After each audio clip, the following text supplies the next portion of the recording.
Hello everyone, आज के इस वीडियो में हम पढ़ने वाले हैं क्लास 11th रसायन विज्ञान का बहुत ही इंपॉर्टेंट टॉपिक जो है सार्थक अंक। तो सार्थक अंक किसे कहते हैं, सार्थक अंक के नियम क्या होते हैं, आज के इस वीडियो में हम समझेंगे। मैं आपको विश्वास दिलाता हूं कि बहुत ही आसानी तरीके से आपको समझ में आएगा। तो चलिए हम समझ लेते हैं। तो यहाँ पे हमने लिख दिया है सार्थक अंक, यहाँ पे हमने सार्थक अंक का परिभाषा लिख दिया है। परंतु यदि आपको परिभाषा याद करना है तो इसको ध्यान से आपको समझना होगा। उसके बाद जब एग्जाम्पल आपको बताया जाएगा उससे आपको परिभाषा बेहतर तरीके से समझ में आएगा। तो देखिए हमने परिभाषा क्या लिखा है। हमने लिखा है किसी भौतिक राशि में उपस्थित वे अंक जिनके द्वारा भौतिक राशियों को पूर्ण यथार्थता से प्रदर्शित किया जाता है उसे सार्थक अंक कहते हैं। समझ में आया? एक बार और पढ़िए। हमने क्या लिखा है, किसी भौतिक राशि में उपस्थित वे अंक जिनके द्वारा भौतिक राशि को पूर्ण यथार्थता से प्रदर्शित किया जाता है उसे सार्थक अंक कहते हैं। अब एग्जाम्पल से मैं आपको थोड़ा सा समझा दूं, उसके बाद आपको समझ में आएगा कि सार्थक अंक का मतलब क्या है। यहाँ पे लिखा है किसी भौतिक राशि। अब भैया भौतिक राशि क्या है? भौतिक राशि मतलब हमने लिख दिया हमें ऐसे लिख दिया 0.540200, इधर भी हमने 0 लगा दिया। ऐसे हमने एक अंक है इतना हमने लिखा। ये एक भौतिक राशि है। अब भौतिक राशि में कितने अंक है भैया?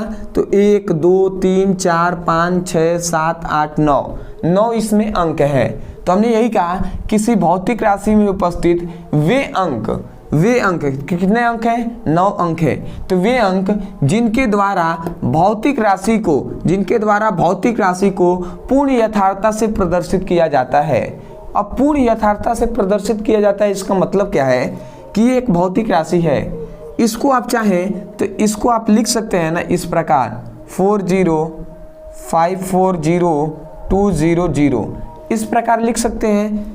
ये जो है वो इतने के बराबर है कि नहीं? क्योंकि भैया आगे यदि 0 हो तो उसका कोई मतलब है नहीं न है। तो वही कहा जा रहा है कि इसे हम पूर्ण यथार्थता से प्रदर्शित कर रहे हैं। यहाँ पे हमने क्या कहा, इस भौतिक राशि का यहाँ पे लिखा गया है कि किसी भौतिक राशि में उपस्थित वे अंक जिनके द्वारा भौतिक राशि को पूर्ण यथार्थता से प्रदर्शित किया जाता है उसे सार्थक अंक कहते हैं। तो अब इस भौतिक राशि का सार्थक अंक इतना हो गया। अब इसमें मैं कहूँ कि सार्थक अंकों की संख्या कितनी है तो आप क्या कहेंगे 1 2 3 4 5 6 7 8। तो इसमें सार्थक अंकों की संख्या 8 है। तो अब आपको अच्छे से समझ में आ गया होगा कि सार्थक अंक का मतलब यही है कि यदि आगे 0 हो जिसका कोई वैल्यू ना हो, ठीक है, तो उसको हम क्या करते हैं, छोड़ देते हैं, ठीक है, और उसके बाद जो अंक बचते हैं उनको हम गिनेंगे, जितना होगा वही सार्थक अंक कहलाएगा। अभी हम जब इसके नियम बताएंगे, सार्थक अंक के नियम, उससे हम एग्जाम्पल बताएंगे तो आपको बेहतर तरीके से समझ में आएगा। तो सार्थक अंक का परिभाषा आशा करते हैं आपको समझ में आ गया होगा। चलिए अब हम थोड़ा सा देख लेते हैं सार्थक अंक के नियम। यहाँ पे हमने लिखा है सार्थक अंक का नियम। तो भैया सार्थक अंक के बहुत से नियम होते हैं, लगभग 4-5 नियम होते हैं, उसको हम देख लेते हैं।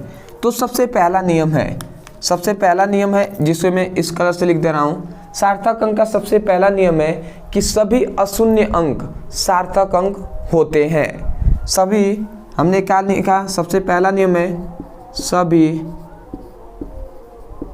अशून्य अंक सार्थक अंक होते हैं। यह सबसे पहला नियम है, सभी अशून्य अंक सार्थक अंक होते हैं। अब भैया अशून्य अंक का मतलब क्या है? जैसे एग्जाम्पल में यहाँ पे बताऊँ आपको, अशून्य अंक का मतलब जैसे 4252 ये एक अशून्य अंक है कि नहीं? मतलब जो शून्य ना हो वो सभी अशून्य है, ठीक है। तो इस प्रकार आप लिख सकते हैं एग्जाम्पल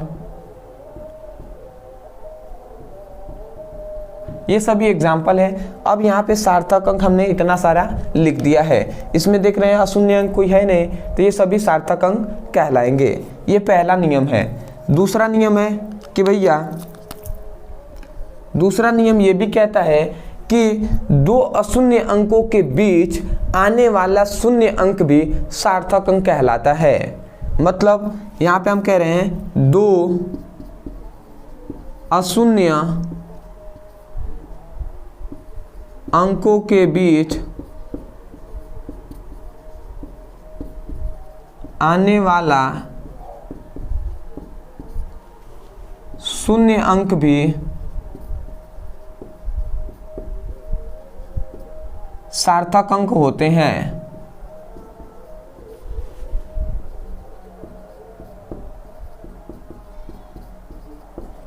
इसका एग्जाम्पल से समझते हैं कि इसका कहने का मतलब क्या है। इसका मतलब है, उदाहरण यदि मैं इसका दूं तो देखिए, जैसे मैंने यहाँ पे लिख दिया 0052, तो यहाँ पे एक हमने एग्जाम्पल लिया है। हमने कहा कि दो अशून्य अंक, यहाँ पे देख रहे हैं अशून्य है, यहाँ पे अशून्य है, तो दो अशून्य अंकों के बीच आने वाले शून्य अंक भी, ये दो शून्य अंक है, तो शून्य अंक भी सार्थक अंक कहलाएंगे। ठीक है, तो यहाँ पे सार्थक अंकों की संख्या यदि कोई पूछता है कि इसमें सार्थक अंकों की संख्या कितनी है, तो आप क्या कहेंगे? आप कहेंगे सार्थक अंकों की संख्या है 5, 1 2 3 4 5, तो 5 है। इसमें कहेंगे सार्थक अंकों की संख्या कितनी है, तो आप क्या कहेंगे भैया? 4 है। इसमें सार्थक अंकों की संख्या कितनी है, तो 5 है। गिन लेंगे ना, 1 2 3 4, 4 है, 2 2 4 1 5, इसमें 5 है। इसमें भी कितने हैं भैया? तो 4 हैं। तो इस प्रकार आपको कोई संख्या दे दिया जाएगा और पूछा जाएगा कि सार्थक अंकों की संख्या बताइए, तो नियम आपको याद रहेगा, तभी आप बता पाएंगे। अब आते हैं तीसरा अब नियम है सार्थक अंकों का, कि जो क्या होते हैं, अशून्य अंक होते हैं, अशून्य अंक के बाद आने वाले शून्य अंक भी सार्थक अंक कहलाते हैं। पहले मैं नियम लिख दे रहा हूँ, अशून्य, इसको थोड़ा सा नियम लिखा जा रहा है तो आप समझने का प्रयास कीजिए। अशून्य अंकों के बाद आने वाले शून्य अंक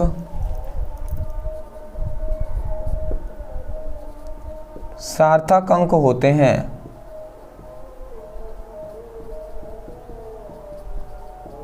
इसका मतलब क्या हुआ कि जैसे एग्जाम्पल में इसका भी दे दूं, तो इसका एग्जाम्पल बहुत ही सिंपल है। जैसे मैं लिख दिया 52000, यहाँ पे हमने इतना लिख दिया, तो देख रहे हैं ये सभी अशून्य अंक हैं और ये सभी शून्य अंक है। तो हमने लिखा है कि अशून्य अंकों के बाद आने वाले शून्य अंक सार्थक अंक होते हैं। तो अशून्य अंक के बाद जितना भी शून्य आ जाए वो सब सार्थक अंक के अंतर ही आएंगे। तो यहाँ पे सार्थक अंकों की संख्या कितनी है भैया? तो आप क्या कहेंगे? सार्थक अंकों की संख्या 1 2 3 4 5, यहाँ पे सार्थक अंकों की संख्या है 5। तो इस प्रकार आप बोल देंगे। जैसे कि इसका एक और एग्जाम्पल मैं दे दूं, तो इसका एग्जाम्पल मैं ऐसे दे रहा हूँ 200। अब मैं आपसे पूछूं कि इसमें सार्थक अंकों की संख्या कितनी है, तो आप क्या कहेंगे? आप गिनेंगे 1 2 3 4 5 6 7 8 9, तो इसमें सार्थक अंकों की संख्या 9 है। क्योंकि हम जानते हैं कि दो अशून्य अंक के बीच में जो शून्य आएगा वो भी सार्थक अंक होगा, तो ये भी 0 सार्थक अंक होगा, ये भी 0 सार्थक अंक, अब बाद में आएंगे वो भी 0 सार्थक अंक होंगे। तो इसमें सार्थक अंकों की संख्या 9 हो गया। अब आते हैं चौथा, जो है जस्ट इसके अपोजिट। अब इसमें कहा गया कि अशून्य अंक के बाद जो शून्य आएंगे वो सार्थक अंक कहलाएंगे। अब इसमें फिर से चौथा नियम में ये कहा गया कि अशून्य अंक से पहले आने वाले शून्य अंक सार्थक अंक नहीं होते हैं। तो हम क्या लिखेंगे? अशून्य अंकों के बाद, अशून्य अंकों के पहले आने वाले शून्य अंक सार्थक अंक नहीं होते हैं।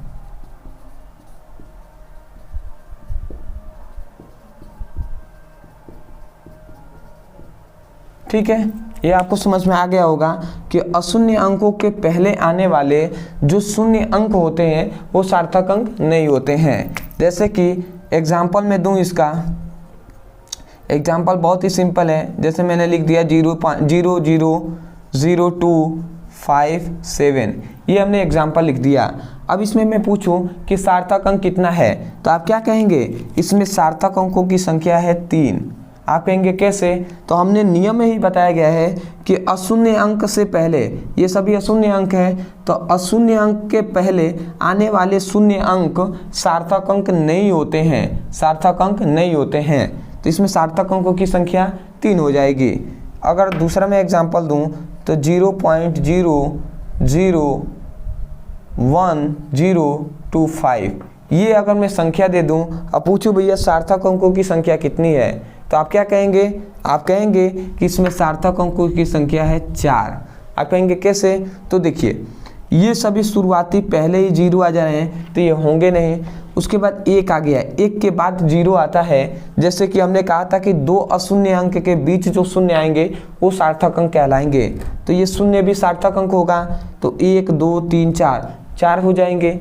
अगर अगला एक और एग्जाम्पल मैं आपको देकर बताऊं, जैसे कि मैंने लिख दिया 1.02500। अब मैं इसमें पूछूं कि सार्थक अंकों की संख्या, तो आप क्या कहेंगे, दशमलव से कोई लेना देना नहीं है, तो ये शून्य भी सार्थक अंक कहलाएगा और जो बाद में आते हैं वो भी सार्थक अंक कहलाएंगे। तो 1 2 3 4 5 6, इसमें सार्थक अंकों की संख्या हो गया 6। तो ये हो गया सार्थक अंक और सार्थक अंक का नियम। आशा करते हैं कि सार्थक अंक का जो नियम है ये आपको बहुत ही बेहतरीन तरीके से समझ में आ गया होगा। यदि आपको समझ में आया है तो वीडियो को लाइक कीजिएगा और हमें कमेंट सेक्शन में ज़रूर बताइएगा कि वास्तव में आपको ये वीडियो कैसा लगा। अदरवाइज़ यदि कोई भी आपको टॉपिक है जो आपको समझ में नहीं आता है, चाहे स्कूल में हो, कोचिंग में हो, तो केवल आप उसको समझना चाहते हैं तो उस टॉपिक का नाम लिखिएगा यूट्यूब पर, अंत में हमारे चैनल का नाम लिखकर सर्च कीजिएगा। जैसे सार्थक अंक पढ़ना है तो आप लिखिए सार्थक अंक ब्रदर सर, इतना लिख के सर्च करेंगे, हमारी वीडियो आपको मिल जाएगी। वहाँ से उसको बेहतरीन तरीके से पढ़ाई कर सकते हैं, चाहे वो फिजिक्स का हो, केमिस्ट्री का हो। आशा करते हैं आप समझ गए होंगे। तो चलिए दोस्तों, आज के लिए इतना ही, मिलते हैं एक बेहतरीन टॉपिक के साथ। तब तक के लिए धन्यवाद। जय हिंद।